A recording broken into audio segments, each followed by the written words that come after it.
They sort of speak in these progressive/liberal slogans, but when you look at the actual choices they make, where they live, where they send their kids to school, how they raise their kids, the sorts of values that they inculcate in their children, they're very conservative. They'd be hard-pressed to find a real sort of progressive, liberal, foundational ideology underneath it. However, the era they grew up in the 60s, baby boomer era, it's just a very different set of cultural circumstances, political circumstances, and their politics sort of calcify. They're unable to move past the kind of label and slogans. And let's face it, through that period, let's call it like sort of end of the Cold War, what Francis Fukuyama calls the end of history period of the 90s, this sort of Western liberal idea prevailed. This is where status came from. And if you were in any kind of major institution, you just adopted these views because all of the other high status people around you held those views. Essentially neoconservatism, sort of consensus, stability-oriented, Cold War liberalism.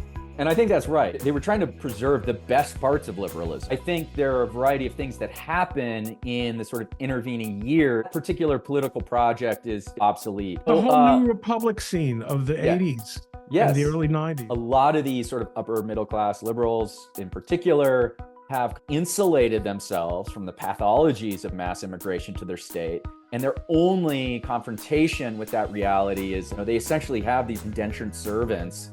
The idea of being sort of apolitical in the classroom or in your art is totally anathema to this notion of the personal being political. And it's Marxism and social realism. Of course, the idea is a kind of totalizing politics. It doesn't leave room for private space. In 2016, I was a Trump supporter. And while I wasn't vocal about my politics, it just became untenable.